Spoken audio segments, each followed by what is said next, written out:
I didn't get to finish my college. I finished later when I was doing evening classes. So I got married in 2006, and work-life balance, of course, had to come because I got a child immediately after. And at TNET, I was actually working. My hubby is the one who referred me. My ex-husband is the one who referred me to that job. And then now I moved on, of course. And then as I was working at Elite, we had a side, but I declared in my office that be aware that I have a side business with my ex at that point. And it was very cordial. I don't like fighting. I don't like contradictions. So I always made sure that the communication was there. At Elite, it got to the point when I gave birth to Andrew, who shortly after started getting convulsions. And now it meant that I had to spend more time in hospitals because there was so many complications after his birth. And that's when now I had to quit my job at Elite and now start running a side business. It was not the easiest thing, to say the least, because there was fear.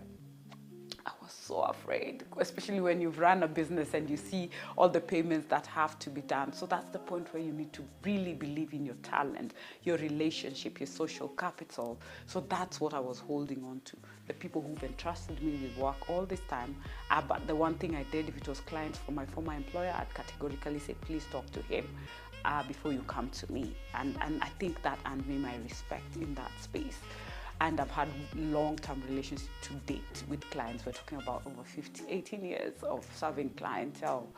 And so that's when I started Tech Hub Services, which rebranded to Tech Hub Holdings. And over time, juggling between being a mother of a special needs child. And I remember the day I was told that my child had special needs is the same day I was told, the next day, I think, or 2 days later, I was told that I was pregnant with my last born. So yeah, that really threw me off. I was not ready for that because I see it's a new business. So it was like having 3 children at a go. And of course, that also brings tension in marriage at that point.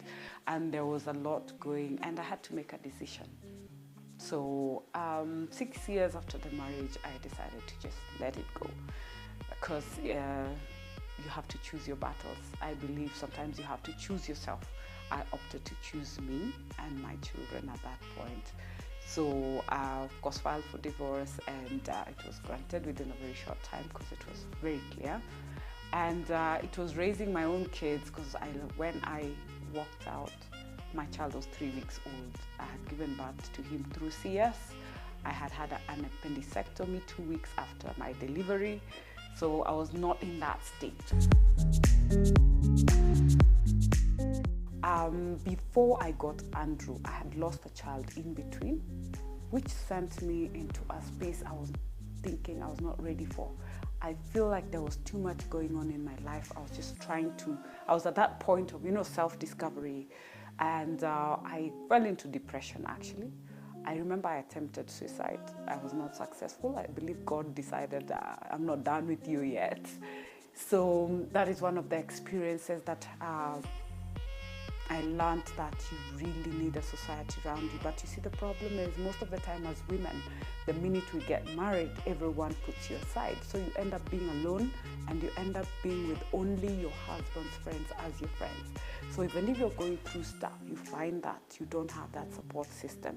And also the other thing was, when I was going through this, most of my friends had not gotten married. So there was that hard state of who now becomes your friends. It was a struggle.